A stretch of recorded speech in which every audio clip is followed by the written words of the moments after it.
reading through the Bible in a year. August 5th, Judges 19, Acts 23, Jeremiah 33, and Psalms 3 through 4. In those days, when there was no king in Israel, a certain Levite was sojourning in the remote parts of the hill country of Ephraim, who took to himself a concubine from Bethlehem in Judah.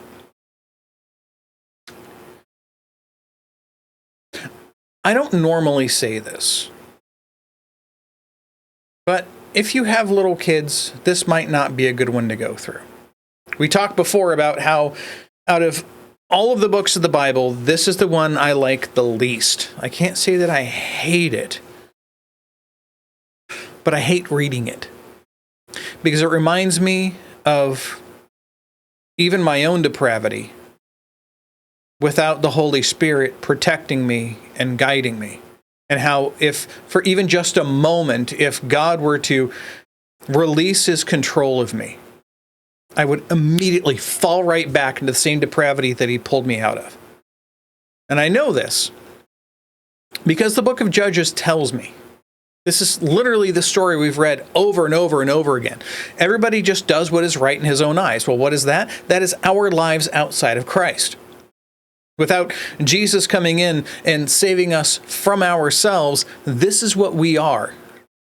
So when we look at the world and we see even people who we know, people maybe in our own family, who treat us like absolute garbage,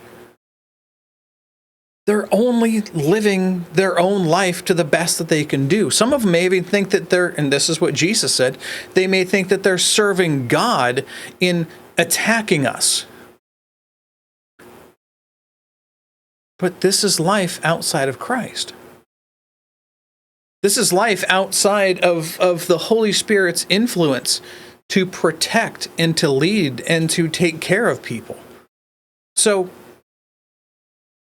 this is one of the hardest books to go through because all it is a reminder of the fact that I am, if God were to be someone who could change his mind, if he was someone who was capricious, who made his decisions on a whim.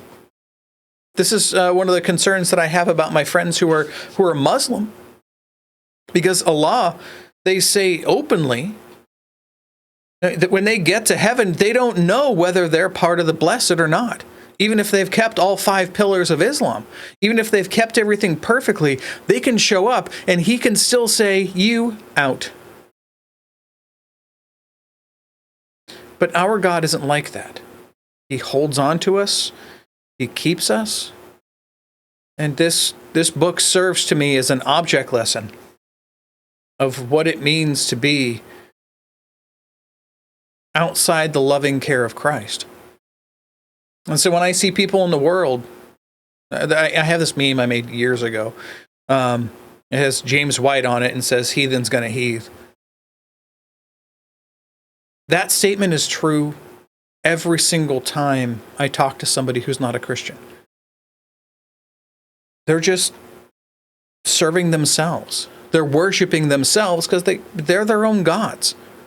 That's how they see things. And everything is in relation to who they are and what they want to receive. This is what happens in with these people, with these Israelites. And so, my warning is this. This one gets rough. So if you have small children, I would probably not recommend them hearing this. Tomorrow's is a little better, not a lot better, but then we end the book. So, just that's your warning. Verse 2.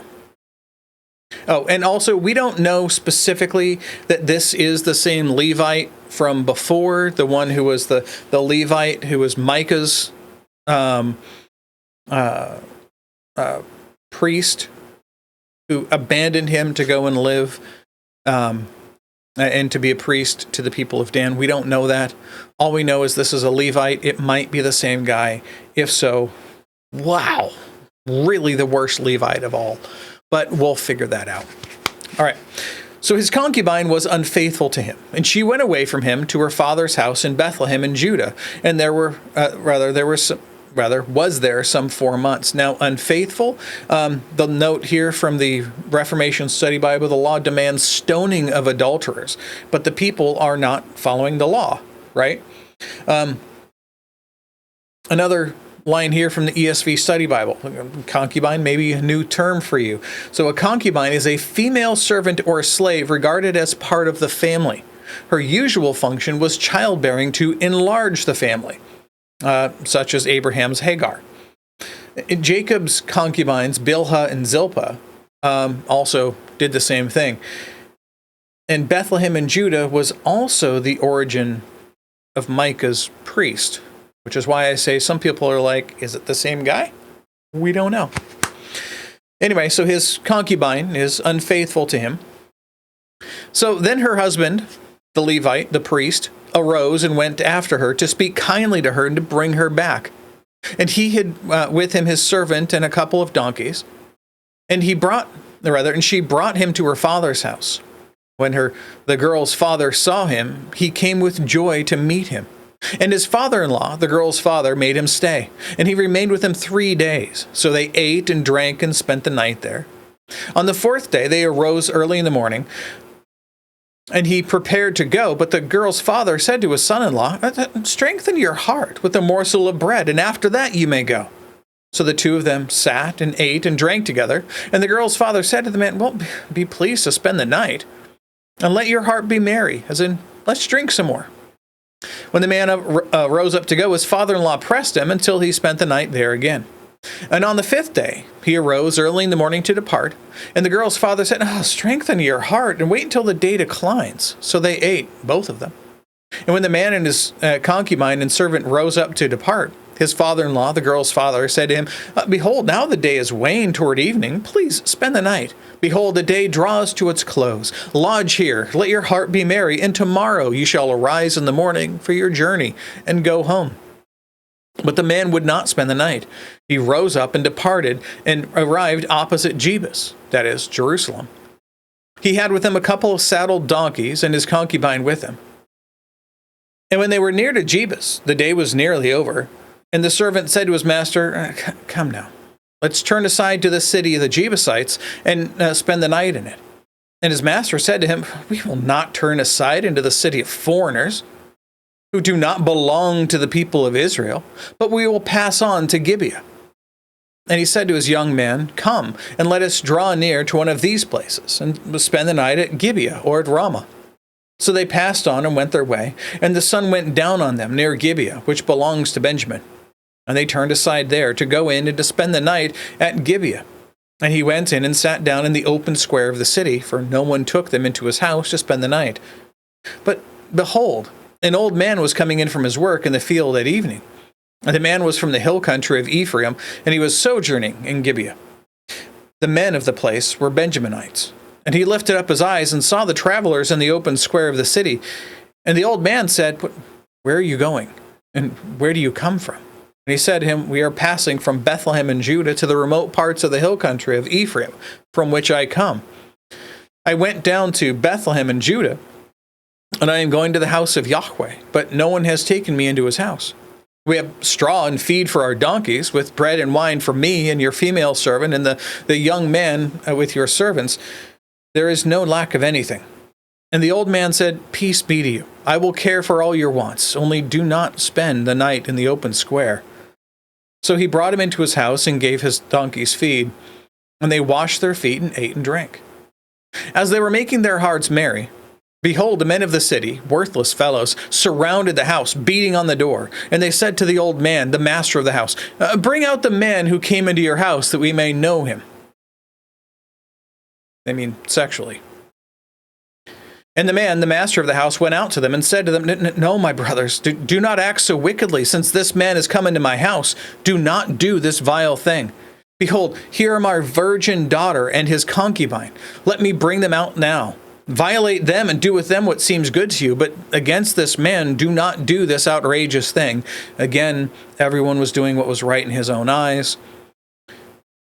But the men would not listen to him. So the man seized his concubine. This man, the Levite, the priest of God, seized his concubine and shoved her out the door, made her go out to them. And they knew her and abused her all night until the morning. And as the dawn began to break, they let her go. And as morning appeared, the woman came and fell down at the door of the man's house where her master was until it was light. And her master rose up in the morning when he opened the doors of the house and went out to go on his way. Behold, there was his concubine, lying at the door of the house with her hands on the threshold. It was his responsibility to take care of her, to defend her. And he just went to sleep. And he said to her, "Get up, let us be going." But there was no answer. Then he put her on the donkey, and the man rose up and went away to his home. When he entered his house, he took a knife, and taking hold of his concubine, he divided her limb by limb into 12 pieces and sent her throughout all the territory of Israel. Now some people might go, oh, well, 12 pieces, that's one piece per tribe. He just sent, no. The idea is that he cut her into 12 pieces and sent all 12 pieces to each of the tribes as this kind of disgusting road show to show that Israel has broken apart. And all who saw it said, such a thing has never happened or been seen from the day that the people of Israel came up out of the land of Egypt until this day. Consider it, take counsel, and speak.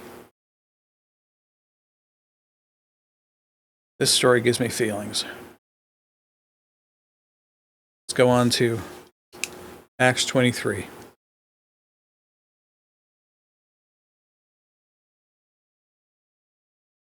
And looking intently at the council, Paul said, "Brothers, I have lived my life before God in all good conscience up to this day."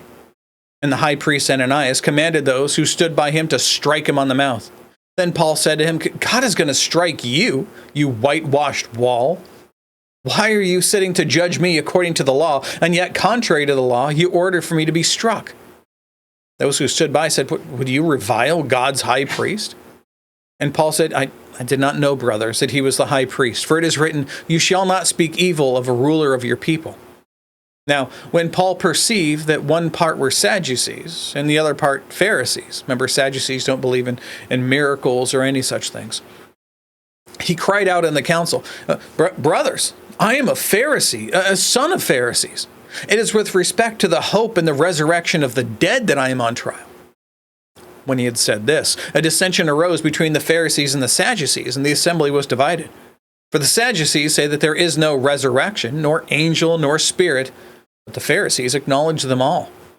And a great clamor arose. And some of the scribes of the Pharisees' party stood up and contended sharply, "We find nothing wrong in this man. What if a spirit or an angel spoke to him?" And when the dissension became violent, the tribune, afraid that Paul would be torn to pieces by them, commanded the soldiers to go down and to take him away from among them by force and bring him into the barracks. The following night, the Lord stood by him and said, "Take courage, for as you have testified to the facts about me in Jerusalem, so you must testify also in Rome." When it was day, the Jews made a plot and bound themselves by an oath, neither to eat nor drink until they had killed Paul. There were more than 40 who made this conspiracy. They went to the chief priests and elders and said, "We have strictly bound ourselves by an oath to taste no food until we have killed Paul. Now, therefore, you, along with the council, give notice to the tribune to bring him down to you, as though you were going to determine his case more exactly. And we are ready to kill him before he comes near." Now, the son of Paul's sister heard of their ambush. So he went and entered the barracks and told Paul. Paul called one of the centurions and said, "Take this young man to the tribune, for he has something to tell him." So he took him and brought him to the tribune and said, "Paul, the prisoner, called me and asked me to bring this young man to you, as he has something to say to you." The tribune took him by the hand and going aside asked him privately, "What is it that you have to tell me?" And he said, "The Jews have agreed to ask you to bring Paul down to the council tomorrow, as though they are going to inquire somewhat more closely about him. But do not be persuaded by them, For more than 40 of their men are lying in ambush for him, who have bound themselves by an oath neither to eat nor drink until they have killed him. And now they are ready, waiting for your consent." So the tribune dismissed the young man, charging him, "Tell no one that you have informed me of these things."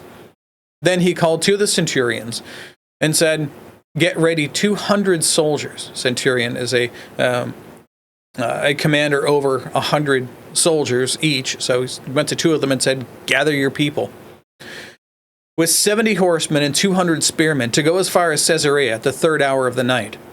So 9 p.m. "Also provide mounts for Paul to ride and bring him safely to Felix the governor." And he wrote a letter to this effect. Remember the facts that we talked about before that took place? This is a different telling of those facts. "Claudius Lysias, to his excellency, the governor Felix, greetings.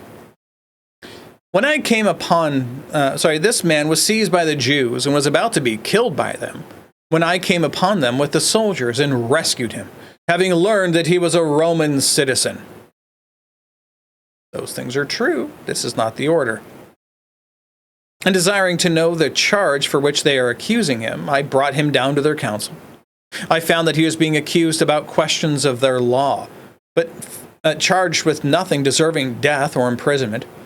When it was disclosed to me that there would be a plot against the man, I sent him to you at once, ordering his accusers also to state before you what they have against him. So the soldiers, according to their instructions, took Paul and brought him by night to Antipatris. And on the next day they returned to the barracks, letting the horsemen go on with him. When they had come to Caesarea and delivered the letter to the governor, they presented Paul also before him. On reading the letter, he asked what province he was from. When he learned he was from Cilicia, he said, "I will give you a hearing when your accusers arrive," and commanded him to be guarded in Herod's praetorium. That is all the notes to here. Moving on to Jeremiah 33.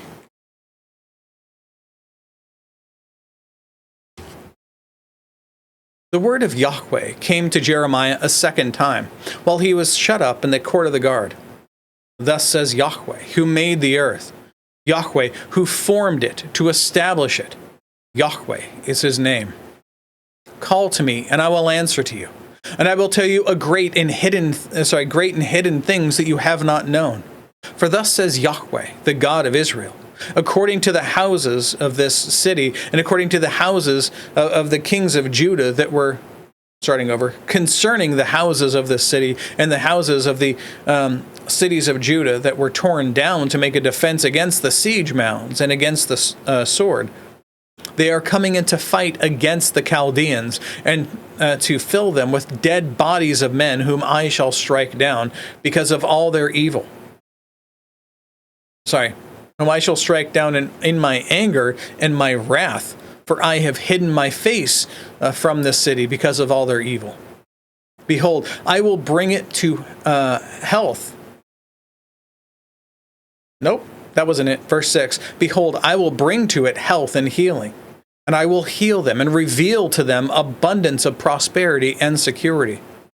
I will restore the fortunes of Judah and the fortunes of Israel and rebuild them as they were at the first." When we get through the book of Joel, chapter 3, talks about the same thing. "I will cleanse them from all the guilt of their sin against me, and I will forgive all the guilt of their sin and rebellion against me. And this city shall be to me a name of joy, a praise and a glory before all the nations of the earth, who shall hear of all the good that I do for them. They shall fear and tremble because of all the good and all the prosperity I provide for it. Thus says Yahweh. In this place of which you say, it is a waste without man or beast, and the cities of Judah and the streets of Jerusalem are desolate, without man or inhabitant or beast, there shall be heard again the voice of mirth, and the voice of gladness, the voice of the bridegroom and the voice of the bride, the voices of those who sing as they bring thank offerings to the house of Yahweh. Give thanks to Yahweh of hosts, for Yahweh is good. His steadfast love endures forever. For I will restore the fortunes of the land as at first, says Yahweh. Thus says Yahweh of hosts, in this place that is waste, without man or beast, In all of its cities there shall be again habitations of shepherds resting their flocks. In the cities of the hill country, in the cities of the Shephelah, in the cities of the Negeb, and the land of Benjamin, the places about Jerusalem, and the meaning around Jerusalem. And in the cities of Judah, flocks shall again pass under the hands of the one who counts them, says Yahweh. Behold, the days are coming, declares Yahweh, when I will fulfill the promise I made to the house of Israel and the house of Judah. In those days and at that time, I will cause a righteous capital B branch, talking about Jesus, to spring up for David, and he shall execute justice and righteousness in the land. In those days, Judah will be saved, and Jerusalem will dwell securely. And this is the name by which it will be called. Yahweh is our righteousness. For thus says Yahweh, David shall never lack a man to sit on the throne of the house of Israel. And the Levitical priest shall never lack a man in my presence to offer burnt offerings, to burn grain offerings, to make sacrifices forever. The word of Yahweh came to Jeremiah. Thus says Yahweh, if you can break my covenant with the day and my covenant with the night, so that day and night will not come at their appointed time, then also my covenant with David, my servant, may be broken, so that he shall not have a son to reign on his throne, and my covenant with the Levitical priests, my ministers. As the host of heaven cannot be numbered, and the sands of the sea cannot be measured, so I will multiply the offspring of David, my servant, and the Levitical priests who minister to me. The word of Yahweh came to Jeremiah. Have you not observed what these people are saying? Yahweh has rejected the two clans that he chose. Thus they have despised my people, so that they are no longer a nation in their sight. Thus says Yahweh. If I have not established my covenant with day and night, and fixed the order of heaven and earth, then I will reject the offspring of Jacob and David, my servant, and will not choose one of his offspring to rule over the offspring of Abraham, Isaac, and Jacob. For I will restore their fortunes and will have mercy on them. Concluding today in Psalms 3 through 4.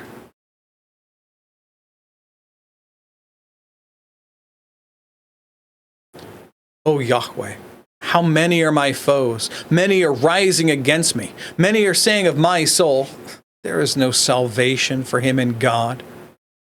Remember, anytime you see that word Selah, there's confusion as to what it means, but typically people generally believe it to mean stop and ponder. So typically I'll stop and wait a couple seconds before moving on. But you, O Yahweh, are a shield about me, my glory and the lifter of my head. I cried aloud to Yahweh, and he answered me from his holy hill. I lay down and slept. I woke again, for Yahweh sustained me. I will not be afraid of many thousands of people who have set themselves against me all around. Arise, O Yahweh, save me, O my God. For you strike all my enemies on the cheek. You break the teeth of the wicked. Salvation belongs to Yahweh. Your blessing be on your people.